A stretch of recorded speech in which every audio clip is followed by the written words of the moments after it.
किसी के ऐसे बात चल रही थी, उनके लिए कंसर्न था कि वो अपना ना बड़ा किसी को भी नहीं बनाते हैं, बनाना ही नहीं चाहते हैं। तो हमको लगता है कि हमारे बड़े तो हैं, हम स्कूल में गए तो ठीक है, हमारे बड़े, हमारा बचपन है, जन्म दिया तो हमारे माँ बाप बड़े, तो हमारा बड़ा तो होता ही है लाइफ में। तो हम कैसे बोलें कि हमारा कोई बड़ा नहीं होता है? तो हमें पता ही नहीं होता है लाइफ में कि हमें एक अज्ञान होता है, एक मन होता है, मन हमारे अंदर है। हमें ये पता ही नहीं होता है कि हमारे अंदर कोई मन है और अज्ञान है, और जीवन में ज्ञान की हमें कोई जरूरत है, या ये मन हमें मिसगाइड करता है, या हमको इस मन को वश करने की जरूरत है, या मन है अंदर। ये ऐसा आंधी और तूफान है अंदर।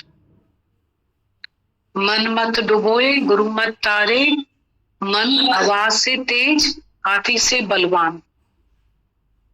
मन मत डुबोए गुरु मत तारे, मन हवा से तेज और हाथी से भी बलवान। ये किसने बोला है? अपने मन के लिए अर्जुन ने कृष्ण को बोला है।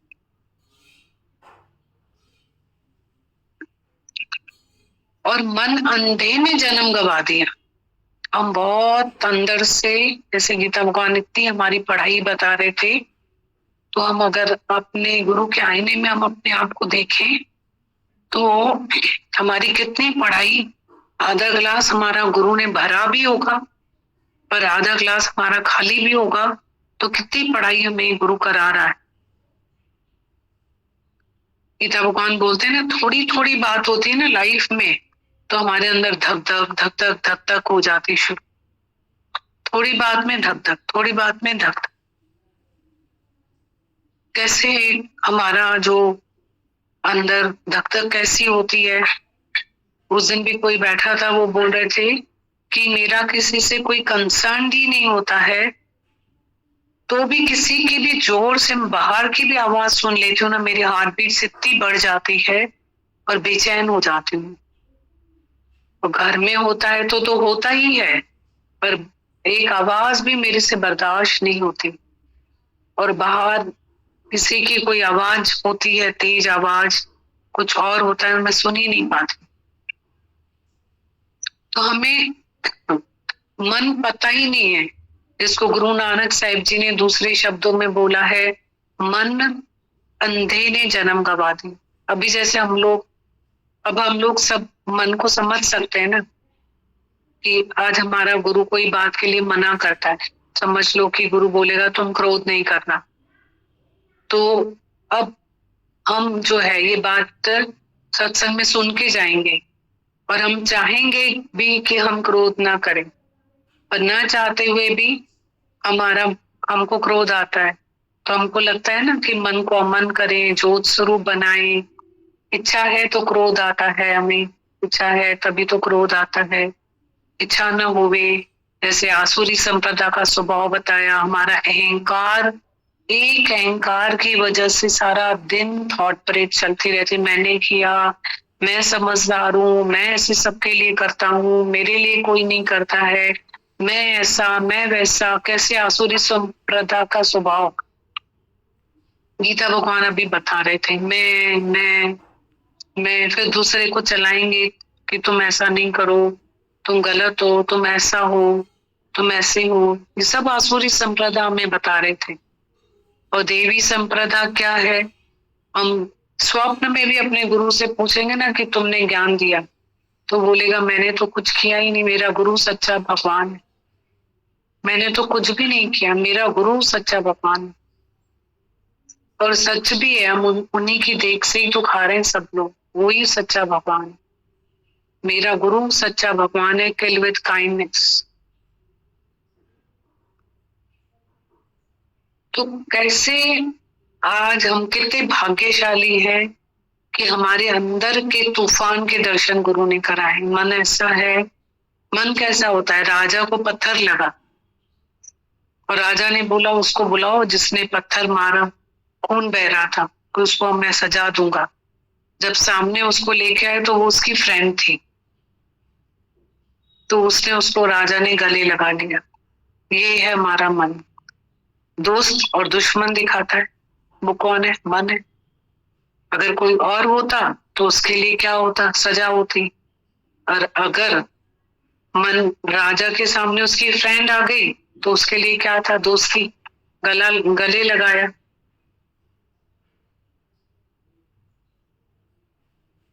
तो प्रकृति में भगवान ने तो जो किया है वो ठीक किया है, राइट किया है। पर हम बोलेंगे भगवान ने ना बेर उतनी ऊपर क्यों लगाए हैं? तो हमारी बातें ऐसी होती हैं। तो वहां पे भगवान जो है तरबूज लगा देता, तो तरबूज तुम्हारे सर पे गिरता तो तुम्हारा सर क्या हालत क्या होती? बेर गिरेगा तो फर्क ही नहीं पड़ेगा। तो उसने जहां जिसको रखा है वो वहां, वो उसने सब चीजें ऐसी कर, सब पैर में रखी है। तो बोला जिसको जहां रखा है उसने ठीक ही रखा है ना। तो तुम बोलोगे भगवान ने, अब तुम, हम भगवान से भी बड़े हैं क्या जो उसको करेक्शन करने बैठे? यही तो करते रहते हैं, हमारा मन क्या करता रहता, करेक्शन ही तो करते रहते हैं। इतना अच्छा लग रहा था, अभी हम लोग आ रहे थे जैसे गाड़ी में, तो रास्ते में सारे बच्चे अपना बैग, अपना स्कूल, अपना यूनिफॉर्म, इतना अच्छा लग रहा था। लग रहा था कि हमें भी कितना डिसिप्लिन ऑफ बॉडी होना चाहिए। इतनी जल्दी सुबह सुबह उठ करके बच्चे, कितना discipline of body and discipline of mind होना चाहिए हमको भी। हमको भी अपना यूनिफॉर्म होना चाहिए, स्माइलिंग फेस, शुक्राना, मुस्कुराना। उसके बाद हमें भी अपना बैग होना चाहिए कि हमें अपनी पढ़ाई करनी, अपने में ध्यान होना चाहिए, और हमको अपना ही स्कूल होना चाहिए, हमको भी अपना ही काम करना चाहिए। बस ये विद्या, ब्रह्म विद्या, सब विद्याओं का राजा है। और एकदम से तो हम कोई भी चीज को मतलब एक फल में उठा के और लगा दूं कहीं पे तो उग थोड़ी जाएंगे, फल थोड़ी उग जाएंगे, पर मुझे बीज डालना पड़ेगा। आज गुरु की वाणी को मैं उठा के यहाँ लगा दूंगी तो लग थोड़ी जाएगी, पर गुरु हमारे अंदर बीज डालता है, उस बीज की परवरिश करनी पड़ती है रोज हमें। वो पौधा बनता है, वो वृक्ष बनता है, वो फल देता है। तो कितना धीरज का रास्ता है, पर लग लगांतर का रास्ता है। हम करते चले जाएं। हमें आज समझ में आ रहा है कि राग की पुड़िया है, समझ में आ भी जाए, सुनाई नहीं देता है, समझना तो बहुत दूर है, सुनाई नहीं देता है। हमें गुरु की बात ही नहीं सुनाई देती कि राग की पुड़िया है। गीता भगवान बोले थे अभी तुम तंदुरुस्त हो तो अभी तुम बीमार हो। गीता भगवान बोल रहे थे कि अभी तुम्हारे साथ कोई है, अभी तुम्हारे साथ कोई नहीं। अभी तुम अमीर हो, कल तुम गरीब। अब अभी भी हम आ रहे थे, रास्ते में फोन आया तो इतना रो रहे थे फोन पे, वो इतना रो रहे थे। कौन थे, कभी मिले नहीं है, बात कर रहे थे, चलो ख्याल तो अपना शेयर किया। बोला मेरे बेटे को भी डायबिटीज है और अभी डिटेक्ट हुआ है, मेरे बेटे का बेटा छोटा सा 7th क्लास में, उसको भी डायबिटीज डिटेक्ट हुआ। तो इतना रो रहे थे वो कि मेरा बेटा रिक्शा चलाता है, हमारे पास कुछ है भी नहीं, और इतनी तकलीफ है उस बच्चे को, अभी एडमिट करने के लिए बोला है। तो दुख कितने दुनिया में, एक दुख कितना सच है। अभी दूसरा किसी ने वीडियो कॉल करवाया, वो अम्मा इतनी बड़ी उम्र तक, उनकी मदर की इतनी बड़ी उम्र तक फिट एंड फाइन बना के रखा था, बड़ी एज से ऐसी फिट, और ऐसी खुशबू आती थी उनके शरीर से, क्योंकि हमने बहुत करीब से उनको देखा, आती थी संपत में मिलने के लिए। इतनी बड़ी उम्र तक ऐसी चमकती। और आज पूरा सिस्टम लगा हुआ और यूं मुरेगा हॉस्पिटल से भी उनको डिस्चार्ज करके आए हैं और घर में एक श्वास का भी, एक मतलब पॉइंट का भी मतलब होश नहीं, न्यू कहाँ है क्या है, अनकॉन्शियस। कितना बुढ़ापा, मृत्यु, बचपन, जवानी, कितना शरीर कितना वैराग्य के योग्य है। मतलब बचपन, जवानी, बुढ़ापा, मृत्यु, कैसे कोई देख पाए। मतलब शरीर कितना बेवफा है और हम सच नाम रूप को ही सच मान के बैठे हैं कि यही सच है। और नाम रूप नाश है, ब्रह्म का प्रकाश। हस्ती भांति प्रिय में लौट आइए, नाम रूप भुला के आनंद पाइए। कितना बेवफा है ये शरीर। बचपन बीता खेल में, जवानी में सोया, बुढ़ापे में रोया। कितनी संत लोग है ना, इतनी पूरी लाइफ इतनी तपस्या करते हैं ये अंतिम घड़ियों के लिए कि सौली थे, श्वासन सौली थे, इतनी तपस्या करते हैं। कादे तुंजो जोबन वयो, कादे तुंजी जवानी, कादे कादे तुंजी सुआ वही सब जग फाने। तो ये हम अपने से काम ले बस। हमारे हाथ में तो कुछ भी नहीं है। वन्य का एड़ी करनी करे, जो दुनिया करे तो के याद मुझे पुजाना मूल कथे तो तुम जो नालो रही शाद आबाद। एक टाइम का सत्संग तो इतना ज्यादा इम्पोर्टेंट है। अगर आज सत्संग नहीं तो सनराइज नहीं। इतना मतलब दिन ही नहीं शुरू होना चाहिए हमें, इतना इम्पोर्टेंट है। कैसे तो मन के खुद के अंदर ही दर्शन करो। हमारा हम तो उल्टे ही है ना, उल्टा मटका। दूसरे को बोलेंगे, मतलब भगवान को अपने कर्म के लिए बोलेंगे माफ कर देना भगवान मेरे, और दूसरे के कर्म के लिए हम कभी माफी नहीं करते। दादा भगवान ने बोला कि forgive me not O Lord, punish me for every fall. दूसरे के लिए फॉरगिव एंड फॉर। अब सीधे कैसे होंगे? यहाँ के बैठेंगे तो सीधे होंगे ना।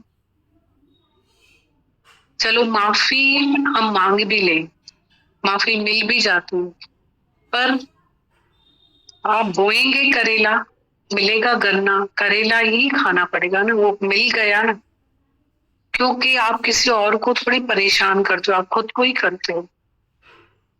अंदर ही है सब कुछ। इंसाफ का मंदिर है, भगवान का घर है। हम समझते मैं तो दूसरे को बोल के करके आ गए, कोई करते नहीं। आए तो सही मन, अब तो पढ़ना आ गया है ना। ख्याल आए तो, अशांति आए तो, एक किसी के लिए गलत सोच तो लो, कैसे अंदर में हलचल मच जाती है और लगता है ये चाहिए ही नहीं, किसी भी कॉस्ट पे ये सब कुछ नहीं चाहिए। अब मन नहीं चाहिए, अब शांति से इतना प्यार है कि अब अशांति बिल्कुल नहीं चाहिए। किसी भी कॉस्ट पे शांति नहीं, शांति नहीं चाहिए किसी भी कॉस्ट पे। अब मन की हलचल को जान लिया है ना, तो वो हर पल उमंग में रहते कि लगता है ना नहीं नहीं लेट को जाने दो। जब एक रास्ता होता है जहाँ ऐसा होता है, रास्ता अच्छा नहीं होता है, हम गाड़ी कैसे मोड़ लेते, इस रास्ते से नहीं चलो दूसरे रास्ते से चलो। तो हमने अब रास्ते बदल दिए अपने। जहाँ ऐसा सब कुछ है वहां हम नहीं जाएंगे, तो अब रास्ते बदल गए। अभी गीता भगवान की एक सिंधी वाणी चली थी, बहुत सुंदर वाणी थी। वो लिखा हुआ है, वो उसको पढ़ते हैं एक बार। कुछ बहुत बातें लिखी उसमें गीता भगवान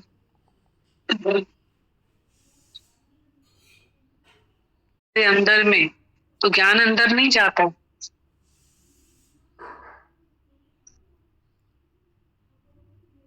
जैसे रात हमारी अच्छी नहीं होती है, नींद प्रॉपर टाइम टेबल, सुबह हम यहाँ पे आके हमारे अंदर सत्संग नहीं जाता है।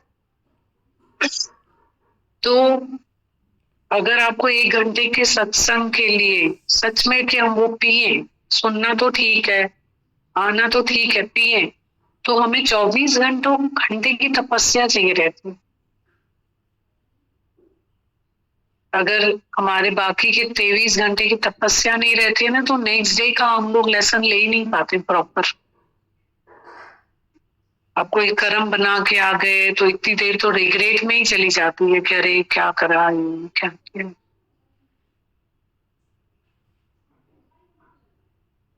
जैसे कितने लोग बताते हैं कि अगर हम रात को पीते हैं तो हम सुबह से पी नहीं पाते हैं। अरे हम आते हैं, हम सुन भी लेते हैं पर पी नहीं पाते अगर हम रात को पी लेते हैं तो जब पीना बंद किया तो इसको पीना शुरू किया। ये एक्सपीरियंस कितने लोगों ने बताया। तो ये बहुत मतलब लेवल का एजुकेशन। आप किचन में जाते हो तो ऐसे ही थोड़ी कि आप खाना बना लेते, आपको कितना सिस्टम चाहिए रहता है, नीट क्लीन साफ, सब आपके जो यूज करने की चीजें वो साफ, सारा सब कुछ जब सिस्टम होता है तो साफ खाना बनता है, खाने योग्य बनता है। तो ये आपका ये पूरा जब तक सिस्टम ठीक नहीं है तो ये क्या हम ऐसे कर लेंगे? क्या नहीं होगा ना। तो गीता भगवान तो बोलते हैं कि तुम पूछो अपने आप से कल क्या करके आए, कल कहाँ गए थे, क्या करके आए हो, फिर आके बैठो। तो पूरा पूरा सब कुछ जब होता है हमारा ठीक, तब आके बैठ पाते हैं हम लोग इधर। शुक्राने ऐसी धरती मिली है, बहुत बहुत शुक्राने। तो कितनी कमाई करी है गुरु ने हमारे लिए और कितना मेहनत करी है इसमें सुनना, इसका बहुत अच्छा पॉइंट है। उनकी सिंधी वाणी आदिपुर का सत्संग। दादा कहते हैं हरिजन रमन ऋषि के पास आया और बोला कि महात्मा गांधी हरिजन और साहूकार की शादी को आशीर्वाद देने के लिए तैयार हैं, आपकी क्या राय है? रमन ऋषि ने बोला गांधी अपना काम कर रहा है और मैं अपना काम करने आया हूँ। अगर मैं कुछ बोलूंगा तो कल अखबार में आ जाएगा और सब अपनी अपनी राय बताएंगे। हमारा धंधा है शांति का, इसलिए मुझे कुछ भी बात नहीं करनी। दादा कहते हैं एक हरिजन रमणमय ऋषि के पास आया और बोला कि महात्मा गांधी एक हरिजन और साहूकार की शादी को आशीर्वाद देने के लिए तैयार हैं, आपकी क्या राय है? रमणमय ऋषि ने बोला गांधी अपना काम कर रहा है और मैं अपना काम करने आया हूँ। अगर मैं कुछ बोलूंगा तो कल अखबार में आ जाएगा और सब अपनी अपनी राय बताएंगे। हमारा धंधा है शांति का, इसलिए मुझे कुछ भी बात नहीं करनी है। दादा कहते हैं आगे एक निशानी सच्चे गुरु की यह है कि उसके सामने बैठने से तुमको अंदर का आनंद आ जाएगा।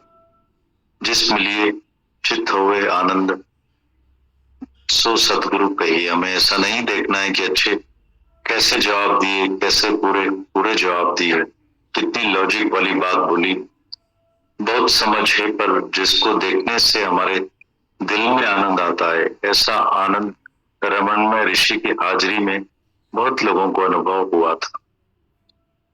दादा भगवान आगे कहते हैं इच्छा मात्रम अविद्या, शुभ इच्छा भी रुकावट है, भले भगवान पाने की इच्छा भी रुकावट है। Even the desire to find God becomes an obstacle in finding God. तुम पहले ही भगवान हो। दादा कहते हैं इच्छा मात्रम अविद्या, शुभ इच्छा भी रुकावट है, भले भगवान पाने की इच्छा भी रुकावट है। Even the desire to find God becomes an obstacle in finding God. तुम पहले ही भगवान हो, ये सदगुरु के मुख से एक बार सुनकर पक्का करो। जो जो जाने तिस सदा सुख होए, जो अंदर है उसको बाहर कैसे ढूंढेंगे? अगर भगवान को ढूंढेंगे तो उससे दूर हो जाएंगे। नजदीक में नजदीक चीज देखने में नहीं आती है। दादा आगे कहते हैं निष्काम इच्छा और अहंकार रहित होता है। कितने भी अच्छे कर्म स्वार्थी और सकामी अगर मनुष्य करे तो वह नरक का द्वार है। इच्छा और अहंकार रहित भगवान होता है। कृष्ण का कर्म अक्षर लगता ही निष्काम से है। सकामी कृपणा है ऐसा गीता में बोला, इसलिए भगवान ने बोला है सर्व कर्मान संन्यासे सर्व धर्मान परित्यज, यानी सब कर्म धर्म पर छोड़ के तुम माम एकम की शरण लो। एक मैं ही तो हूँ, दूसरा कुछ है ही नहीं। Service that claims reward is no service at all. वह निष्काम सेवा नहीं है जिसमें तुम फल की इच्छा रखते हो। To suppress the desire is desire itself. अगर इच्छा को रोकने की इच्छा तुमको होती है तो वह भी तो इच्छा ही है। इच्छा को रोकने का मतलब है मेरे में इच्छा नहीं हो। यह रोकने की इच्छा तुमको होती है कि मेरे में यह इच्छा नहीं हो तो यह भी अच्छा है। इसलिए हर एक इच्छा को छोड़ना चाहिए। इच्छा मात्रम अविद्या। इससे पूछा दादा इच्छा कैसे खत्म हो? दादा ने बताया इच्छा बिल्कुल उठेगी ही नहीं जब तुमको वैराग्य से इतनी समझ आ जाती है कि क्या मांगो कुछ स्थिर नहीं। गुरु तुमको समझाता है कि कोई भी दुनिया का पदार्थ स्थिर नहीं है। जो भी पदार्थ आएंगे वो जाएंगे। सब दुनिया के जो भी टोटल पदार्थ हैं वो सब तुमको भगवान की अमानत दिए हुए हैं। जिस समय भगवान को चाहिए होंगे तब वह अपनी अमानत हमसे लेकर जाएगा। अब तुमको ये अकल आ जाएगी कि तुम कोई भी चीज भगवान से मांगते हो, जो भी दुनिया के पदार्थ है जो तुम भगवान से मांगोगे वो भगवान ले जाएगा। जब तुम उस पदार्थ में मोहित हो जाओगे, उन पदार्थों से मजा लोगे, एक पति मिला, बेटा मिला, एक बेटा मिला, माया मिली, कोई भी पदार्थ तुमको मिले और जिस समय तुमने उन पदार्थों का मजा लिया तो उस समय भगवान तुमसे वह अमानत लेकर जाएगा और तुमको रोकर भी वापस देनी पड़ेगी। उस समय तुम्हारी नहीं चलेगी कि अभी अमानत हम भगवान को वापस नहीं देंगे। जब तुमको भगवान की ताकत की भी खबर है कि वह अपनी अमानत लेकर जाएगा तो फिर तुमको कैसे दिल होगी कि किसी भी पदार्थ को मांगने की। अब भी मांग के देखो, अभी मांग के देखो, सारी सृष्टि की राजाई भी मैं तुमको अभी ही लेकर देता हूँ। और तुम बताओ जिनको पहले ही राजाई है और जो पहले ही राजा है वो ही बोलते हैं कि हम उस राजाई में बहुत दुखी हैं, होकर मरे हैं। सगल सृष्टि का राजा दुखी है। गुरु बाबा ने भी बोला है सारी सृष्टि का राजा भी दुखी है। तो तुम बेवकूफ होंगे ना जो बोल रहे हो मुझे सारी सृष्टि की राजाई चाहिए। जब एक ही लेकर रो रहे हैं तो तुमको कैसे दिल होगी कि मैं यह लूं। जब तुमने गुरु के मुख से सुनकर पक्का किया कि ये बात सच है कि सगल सृष्टि का राजा दुखिया, फिर तुम कैसे ये चाहना रखोगे कि मेरे सारी सृष्टि का राजा बनूं। इससे भी ऊपर दुनिया में कोई बात है क्या? अगर कोई बात होगी भी, कोई पदार्थ होगा भी जो तुमको लगे कि ये पदार्थ मिले तो मैं खुश हूं, तो वो पदार्थ पहले ही किसी के पास तो होगा ना। तो तुम उस आदमी से पूछकर देखो तो उसमें खुश है? कोई भी नहीं है दुनिया में जो खुश हो। सब इनकम्प्लीट है, कुछ न कुछ खोट सबके पास है। इसलिए तुम ये सहज ही समझ जाओगे कि हमको कुछ भी मांगने की जरूरत नहीं है, बल्कि हम मांगेंगे तो नहीं, पर अगर भगवान दे भी तो बिना दुख या अन्न ने राजी रहना। ये हमारे सतगुरु की शिक्षा है। अगर भगवान देगा भी तो हम नहीं लेंगे, क्योंकि हम समझते हैं कि भगवान आज देकर कल ले जाएगा। तो ऐसा बेवकूफी का काम कौन करेगा? इसलिए जब तुम इच्छा मात्रम अविद्या समझोगे और पक्का करोगे कि सब मिथ्या है, क्या मांगो कुछ स्थिर नहीं, तो तुमको ऐसी स्थिरता आ जाएगी जो तुमको किसी भी पदार्थ पर दिली नहीं होगी। तुम मांगोगे तो नहीं, पर अगर तुमको प्रालबोध से भी मिलती है दुनिया में जो भी सुख लोगों को मिलते हैं तो सब प्रालबोध मुझे मिलते हैं। सारी सृष्टि की राजाई भी प्रालबोध मुझे मिलती है। सब पदार्थ दुनिया में जो भी हैं वो सब प्रालबोध मुझे मिलते हैं। किसी के भी जबरदस्ती मांगने से या अपनी मर्जी से कोई भी पदार्थ नहीं मिलता है, पर जो आदमी इच्छा करेगा वो इच्छा करके अपने को दुखी करेगा, क्योंकि वो उसको मिलना भी नहीं वो उन पदार्थों में कभी तृप्ति होगी। आखिर मिलो न जे रब दो सब मिलो भीतर छा थियो। दुनिया में दिल जो मतलब पूरो थियो भीतर छा थियो। दुनिया में कोई भी दिल के मतलब पूरे होंगे तो वो झूठ ही होंगे। उससे आनंद कदाचित नहीं मिलेगा। पर तुम जो ग्राहक हो आनंद के, तुम आए हो दादा, मुझे आनंद कैसे मिले, शांति कैसे आए? पदार्थ तो कितने ही तुमको सब राजा ही हैं। राजा भी तन मन धन लेकर गुरु के पास जाते हैं कि हमसे ले लो, हम इनसे परेशान, हमको इसके बदले शांति दो, हमें परम शांति चाहिए। वो शांति बाजार में नहीं बिकती है। ये तो गुरु के मुख से गुरुमुख नाम जपे एक बार, गुरु के मुख से सुनकर तुम्हारे अंदर आनंद प्रकट होगा। ऐसे ही अर्जुन को कृष्ण के मुख से ज्ञान सुनने से ज्ञान हो गया। कृष्ण ने अर्जुन से भी कुछ नहीं करवाया, लड़ाई के मैदान में बैठकर ही ज्ञान दिया। बातें करते करते उसको आत्मा का ज्ञान दिया। वो समझ गया, उसको एकदम ज्ञान मिल गया और उसने कबूल किया कि अब मेरे संशय भरम शक शंका सब दूर हो गए। मैंने निश्चय किया है कि मैं आत्मा हूँ, मैं ब्रह्म हूँ, इसलिए मेरी लड़ाई करने से ना कोई मरता है, ना ही मैं मरता हूँ, नहीं मौत है। ये मैंने अच्छी तरह समझा है। अब मैं लड़ाई करूंगा दादा।